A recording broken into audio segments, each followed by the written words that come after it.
The Coming Technological Singularity, How to Survive in the Post-Human Era. Department of Mathematical Sciences, San Diego State University by Vernor Vinge, 1993. Abstract. Within 30 years, we will have the technological means to create superhuman intelligence. Shortly after, the human era will be ended. Is such progress avoidable? If not to be avoided, can events be guided so that we may survive? These questions are investigated. Some possible answers, and some further dangers, are presented. What is the singularity? The acceleration of technological progress has been the central feature of this century. I argue in this paper that we are on the edge of change comparable to the rise of human life on Earth. The precise cause of this change is the imminent creation by technology of entities with greater than human intelligence. There are several means by which science may achieve this breakthrough, and this is another reason for having confidence that the event will occur. The development of computers that are awake and superhumanly intelligent. To date, most controversy in the area of AI relates to whether we can create human equivalents in a machine. But if the answer is yes, we can, then there is little doubt that beings more intelligent can be constructed shortly thereafter. Large computer networks, and their associated users, may wake up as a superhumanly intelligent entity. Computer/human interfaces may become so intimate that users may reasonably be considered superhumanly intelligent. Biological science may find ways to improve upon the natural human intellect. The first three possibilities depend in large part on improvements in computer hardware. Progress in computer hardware has followed an amazingly steady curve in the last few decades. 16. Based largely on this trend, I believe that the creation of greater than human intelligence will occur during the next 30 years. Charles Platt has pointed out the AI enthusiasts have been making claims like this for the last 30 years. Just so I'm not guilty of a relative time ambiguity, let me more specific. I'll be surprised if this event occurs before 2005 or after 2030. What are the consequences of this event? When greater than human intelligence drives progress, that progress will be much more rapid. In fact, there seems no reason why progress itself would not involve the creation of still more intelligent entities, on a still shorter time scale. The best analogy that I see is with the evolutionary past.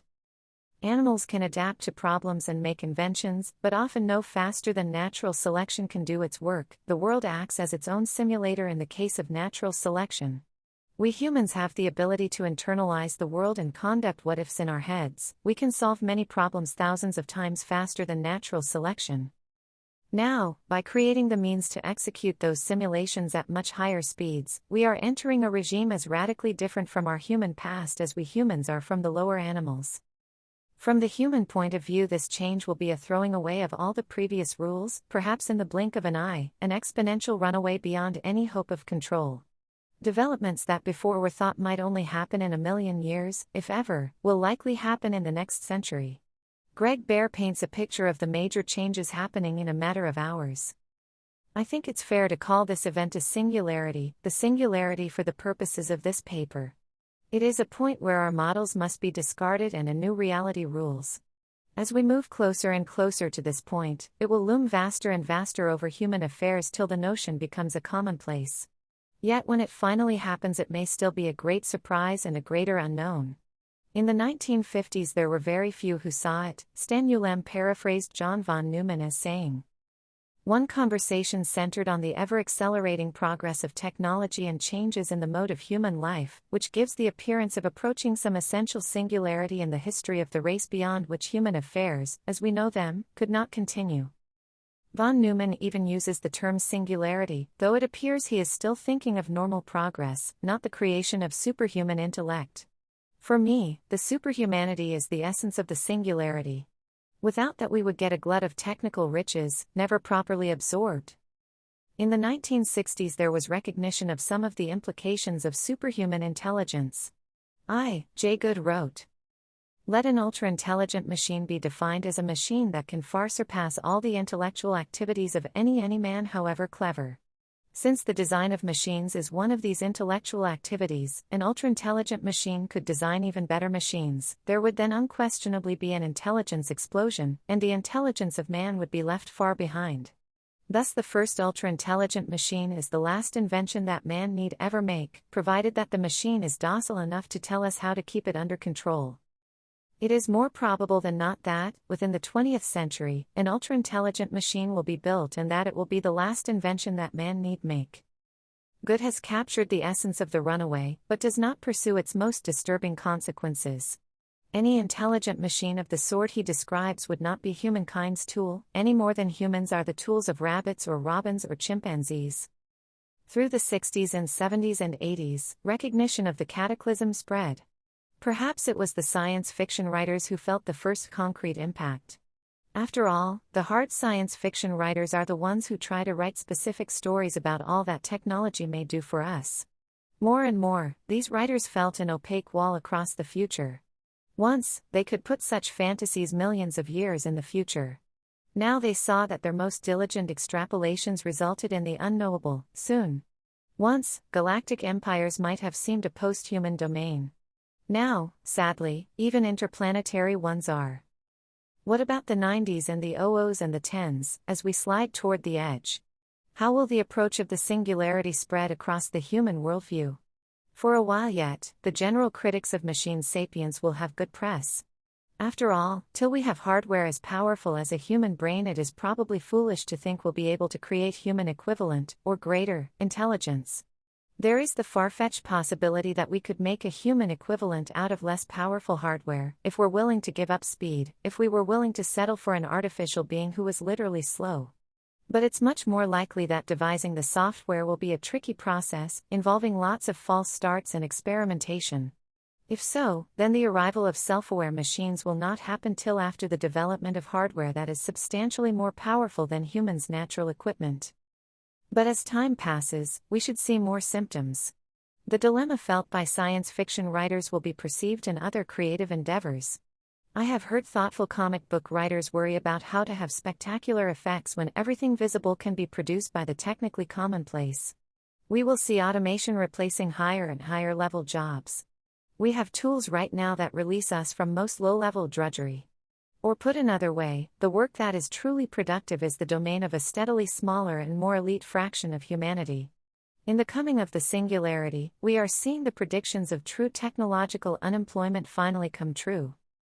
Another symptom of progress toward the singularity, ideas themselves should spread ever faster, and even the most radical will quickly become commonplace. When I began writing, it seemed very easy to come up with ideas that took decades to percolate into the cultural consciousness. Now the lead time seems more like 18 months. Of course, this could just be me losing my imagination as I get old, but I see the effect in others too. Like the shock in a compressible flow, the singularity moves closer as we accelerate through the critical speed. And what of the arrival of the singularity itself? What can be said of its actual appearance? Since it involves an intellectual runaway, it will probably occur faster than any technical revolution seen so far. The precipitating event will likely be unexpected, perhaps even to the researchers involved. But all our previous models were catatonic. We were just tweaking some parameters. If networking is widespread enough, into ubiquitous embedded systems, it may seem as if our artifacts as a whole had suddenly wakened. And what happens a month or two, or a day or two, after that? I have only analogies to point to: the rise of humankind. We will be in the post-human era. And for all my rampant technological optimism, sometimes I think I'd be more comfortable if I were regarding these transcendental events from 1,000 years remove, instead of 20. Can the singularity be avoided? Well, maybe it won't happen at all. Sometimes I try to imagine the symptoms that we should expect to see if the singularity is not to develop. There are the widely respected arguments of Penrose and Searle against the practicality of machine sapience. In August of 1992, Thinking Machines Corporation held a workshop to investigate the question how we will build a machine that thinks. As you might guess from the workshop's title, the participants were not especially supportive of the arguments against machine intelligence. In fact, there was general agreement that minds can exist on non-biological substrates and that algorithms are of central importance to the existence of minds. However, there was much debate about the raw hardware power that is present in organic brains. A minority felt that the largest 1992 computers were within 3 orders of magnitude of the power of the human brain. The majority of the participants agreed with Moravec's estimate that we are 10 to 40 years away from hardware parity. And yet there was another minority who pointed to, and conjectured that the computational competence of single neurons may be far higher than generally believed. If so, our present computer hardware might be as much as 10 orders of magnitude short of the equipment we carry around in our heads. If this is true, or for that matter, if the Penrose or Searle critique is valid, we might never see a singularity. Instead, in the early OOs we would find our hardware performance curves begin to level off, this caused by our inability to automate the complexity of the design work necessary to support the hardware trend curves. We'd end up with some very powerful hardware, but without the ability to push it further. Commercial digital signal processing might be awesome, giving an analog appearance even to digital operations, but nothing would ever wake up and there would never be the intellectual runaway which is the essence of the singularity. It would likely be seen as a golden age, and it would also be an end of progress. This is very like the future predicted by Gunther Stent. In fact, on page 137 of 24, Stent explicitly cites the development of transhuman intelligence as a sufficient condition to break his projections. But if the technological singularity can happen, it will. Even if all the governments of the world were to understand the threat and be in deadly fear of it, progress toward the goal would continue. In fiction, there have been stories of laws passed forbidding the construction of a machine in the form of the mind of man. In fact, the competitive advantage, economic, military, even artistic, of every advance in automation is so compelling that passing laws, or having customs, that forbid such things merely assures that someone else will get them first. Eric Drexler has provided spectacular insight about how far technical improvement may go. He agrees that superhuman intelligences will be available in the near future, and that such entities pose a threat to the human status quo. But Drexler argues that we can embed such transhuman devices in rules or physical confinement such that their results can be examined and used safely. This is I.J. Good's ultra-intelligent machine, with a dose of caution. I argue that confinement is intrinsically impractical. For the case of physical confinement, imagine yourself confined to your house with only limited data access to the outside, to your masters. If those masters thought at a rate, say, 1 million times slower than you, there is little doubt that over a period of years, your time, you could come up with helpful advice that would incidentally set you free. I call this fast-thinking form of superintelligence weak superhumanity. Such a weakly superhuman entity would probably burn out in a few weeks of outside time. Strong superhumanity would be more than cranking up the clock speed on a human equivalent mind. It's hard to say precisely what strong superhumanity would be like, but the difference appears to be profound. Imagine running a dog mind at very high speed. Would 1,000 years of doggy living add up to any human insight? Now if the dog mind were cleverly rewired and then run at high speed, we might see something different. Most speculations about superintelligence seem to be based on the weakly superhuman model. I believe that our best guesses about the post-singularity world can be obtained by thinking on the nature of strong superhumanity. I will return to this point later in the paper. The other approach to Drexlerian confinement is to build rules into the mind of the created superhuman entity, Asimov's laws. I think that performance rules strict enough to be safe would also produce a device whose ability was clearly inferior to the unfettered versions, and so human competition would favor the development of those more dangerous models. Still, the Asimov dream is a wonderful one. Imagine a willing slave, who has 1,000 times your capabilities in every way. Imagine a creature who could satisfy your every safe wish, whatever that means, and still have 99.9% of its time free for other activities. There would be a new universe we never really understood, but filled with benevolent gods, though one of my wishes might be to become one of them. If the singularity cannot be prevented or confined, just how bad could the post-human era be? Well, pretty bad. The physical extinction of the human race is one possibility. Or as Eric Drexler put it of nanotechnology, given all that such technology can do, perhaps governments would simply decide that they no longer need citizens. Yet physical extinction may not be the scariest possibility. Again, analogies, think of the different ways we relate to animals. Some of the crude physical abuses are implausible, yet. In a post-human world there would still be plenty of niches where human-equivalent automation would be desirable, embedded systems in autonomous devices, self-aware demons in the lower functioning of larger sentience. A strongly superhuman intelligence would likely be a society of mind with some very competent components. Some of these human equivalents might be used for nothing more than digital signal processing. They would be more like whales than humans. Others might be very human-like, yet with a one-sidedness, a dedication that would put them in a mental hospital in our era. Though none of these creatures might be flesh and blood humans, they might be the closest things in the new environment to what we call human now. J. Good had something to say about this, though at this late date the advice may be moot. Good proposed a meta-golden rule, which might be paraphrased as treat your inferiors as you would be treated by your superiors. It's a wonderful, paradoxical idea, and most of my friends don't believe it, since the game-theoretic payoff is so hard to articulate. Yet if we were able to follow it, in some sense that might say something about the plausibility of such kindness in this universe. I have argued above that we cannot prevent the singularity, that its coming is an inevitable consequence of the human's natural competitiveness and the possibilities inherent in technology. And yet, we are the initiators. Even the largest avalanche is triggered by small things. We have the freedom to establish initial conditions, make things happen in ways that are less inimical than others. Of course, as with starting avalanches, it may not be clear what the right guiding nudge really is. Other paths to the singularity, intelligence amplification. When people speak of creating superhumanly intelligent beings, they are usually imagining an AI project. But as I noted at the beginning of this paper, there are other paths to superhumanity. Computer networks and human-computer interfaces seem more mundane than AI, and yet they could lead to the singularity. I call this contrasting approach intelligence amplification, YA. YA is something that is proceeding very naturally, in most cases not even recognized by its developers for what it is.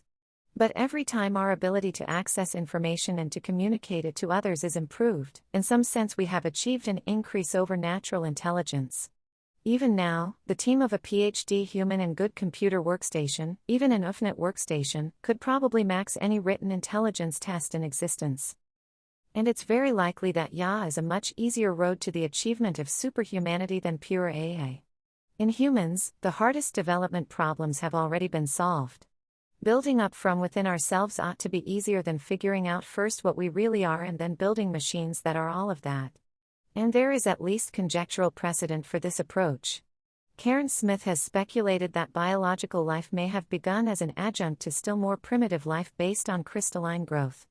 Lynn Margulis has made strong arguments for the view that mutualism is the great driving force in evolution. Note that I am not proposing that AI research be ignored or less funded. What goes on with AI will often have applications in YA, and vice versa. I am suggesting that we recognize that in network and interface research there is something as profound, and potential wild, as artificial intelligence. With that insight, we may see projects that are not as directly applicable as conventional interface and network design work, but which serve to advance us toward the singularity along the YA path. Here are some possible projects that take on special significance, given the YA point of view. Human/computer team automation. Take problems that are normally considered for purely machine solution, like hill climbing problems, and design programs and interfaces that take advantage of humans' intuition and available computer hardware. Considering all the bizarreness of higher-dimensional hill-climbing problems, and the neat algorithms that have been devised for their solution, there could be some very interesting displays and control tools provided to the human team member. Develop human/computer symbiosis in art. Combine the graphic generation capability of modern machines and the aesthetic sensibility of humans. Of course, there has been an enormous amount of research in designing computer aids for artists, as labor-saving tools. I'm suggesting that we explicitly aim for a greater merging of competence, that we explicitly recognize the cooperative approach that is possible. Carl Sims has done wonderful work in this direction. Allow human/computer teams at chess tournaments. We already have programs that can play better than almost all humans. But how much work has been done on how this power could be used by a human to get something even better?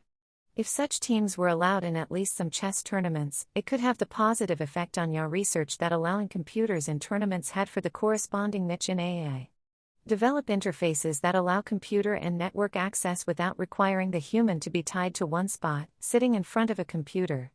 This is an aspect of YA that fits so well with known economic advantages that lots of effort is already being spent on it. Develop more symmetrical decision support systems. A popular research/product area in recent years has been decision support systems. This is a form of IA, but may be too focused on systems that are oracular. As much as the program giving the user information, there must be the idea of the user giving the program guidance. Use local area nets to make human teams that really work, are more effective than their component members. This is generally the area of groupware, already a very popular commercial pursuit. The change in viewpoint here would be to regard the group activity as a combination organism. In one sense, this suggestion might be regarded as the goal of inventing a rules of order for such combination operations. For instance, group focus might be more easily maintained than in classical meetings. Expertise of individual human members could be isolated from ego issues such that the contribution of different members is focused on the team project. And of course, shared databases could be used much more conveniently than in conventional committee operations. Note that this suggestion is aimed at team operations rather than political meetings. In a political setting, the automation described above would simply enforce the power of the persons making the rules. Exploit the worldwide internet as a combination human/machine tool. Of all the items on the list, progress in this is proceeding the fastest and may run us into the singularity before anything else. The power and influence of even the present-day internet is vastly underestimated. For instance, I think our contemporary computer systems would break under the weight of their own complexity if it weren't for the edge that the Usenet group mind gives the system administration and support people. The very anarchy of the worldwide net development is evidence of its potential. As connectivity and bandwidth and archive size and computer speed all increase, we are seeing something like Lynn Margulis' vision of the biosphere as data processor recapitulated, but at a million times greater speed and with millions of humanly intelligent agents, ourselves. The above examples illustrate research that can be done within the context of contemporary computer science departments. There are other paradigms. For example, much of the work in artificial intelligence and neural nets would benefit from a closer connection with biological life. Instead of simply trying to model and understand biological life with computers, research could be directed toward the creation of composite systems that rely on biological life for guidance or for the providing features we don't understand well enough yet to implement in hardware. A longtime dream of science fiction has been direct brain-to-computer interfaces, 28. In fact, there is concrete work that can be done, and has been done, in this area. Limb prosthetics is a topic of direct commercial applicability. Nerve-to-silicon transducers can be made, 13. This is an exciting, near-term step toward direct communication. Similar direct links into brains may be feasible, if the bit rate is low. Given human learning flexibility, the actual brain neuron targets might not have to be precisely selected. Even 100 bits per second would be of great use to stroke victims who would otherwise be confined to menu-driven interfaces. Plugging into the optic trunk has the potential for bandwidths of 1 megabit per second or so. But for this, we need to know the fine-scale architecture of vision, and we need to place an enormous web of electrodes with exquisite precision. If we want our high-bandwidth connection to be in addition to what paths are already present in the brain, the problem becomes vastly more intractable. Just sticking a grid of high-bandwidth receivers into a brain certainly won't do it. But suppose that the high-bandwidth grid were present while the brain structure was actually setting up, as the embryo develops. That suggests animal embryo experiments. I wouldn't expect any yaw success in the first years of such research, but giving developing brains access to complex simulated neural structures might be very interesting to the people who study how the embryonic brain develops. In the long run, such experiments might produce animals with additional sense paths and interesting intellectual abilities. Originally, I had hoped that this discussion of yaw would yield some clearly safer approaches to the singularity. After all, yaw allows our participation in a kind of transcendence. Alas, looking back over these yaw proposals, about all I am sure of is that they should be considered, that they may give us more options. But as for safety, well, some of the suggestions are a little scary on their face. One of my informal reviewers pointed out that yaw for individual humans creates a rather sinister elite. We humans have millions of years of evolutionary baggage that makes us regard competition in a deadly light. Much of that deadliness may not be necessary in today's world, one where losers take on the winners' tricks and are co-opted into the winners' enterprises. A creature that was built de novo might possibly be a much more benign entity than one with a kernel based on fang and talon. And even the egalitarian view of an internet that wakes up along with all mankind can be viewed as a nightmare. The problem is not that the singularity represents simply the passing of humankind from center stage, but that it contradicts some of our most deeply held notions of being. I think a closer look at the notion of strong superhumanity can show why that is. Strong superhumanity and the best we can ask for. Suppose we could tailor the singularity. Suppose we could attain our most extravagant hopes. What then would we ask for? That humans themselves would become their own successors, that whatever injustice occurs would be tempered by our knowledge of our roots. For those who remained unaltered, the goal would be benign treatment, perhaps even giving the stay-behinds the appearance of being masters of godlike slaves. It could be a golden age that also involved progress, overleaping Stent's barrier. Immortality, or at least a lifetime as long as we can make the universe survive, would be achievable. But in this brightest and kindest world, the philosophical problems themselves become intimidating. A mind that stays at the same capacity cannot live forever. After a few thousand years it would look more like a repeating tape loop than a person. The most chilling picture I have seen of this is in To Live Indefinitely Long. The mind itself must grow, and when it becomes great enough, and looks back, what fellow feeling can it have with the soul that it was originally? Certainly the later being would be everything the original was, but so much vastly more. And so even for the individual, the Karen Smith, or Lynn Margulis, notion of new life growing incrementally out of the old must still be valid. This problem about immortality comes up in much more direct ways. The notion of ego and self-awareness has been the bedrock of the hard-headed rationalism of the last few centuries. Yet now the notion of self-awareness is under attack from the artificial intelligence people, self-awareness and other delusions. Intelligence amplification undercuts the importance of ego from another direction. The post-singularity world will involve extremely high bandwidth networking. A central feature of strongly superhuman entities will likely be their ability to communicate at variable bandwidths, including ones far higher than speech or written messages. What happens when pieces of ego can be copied and merged, when the size of a self-awareness can grow or shrink to fit the nature of the problems under consideration? These are essential features of strong superhumanity and the singularity.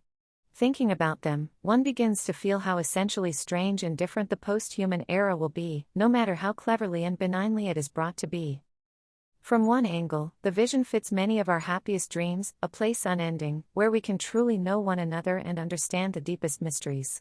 From another angle, it's a lot like the worst-case scenario I imagined earlier in this paper. Which is the valid viewpoint?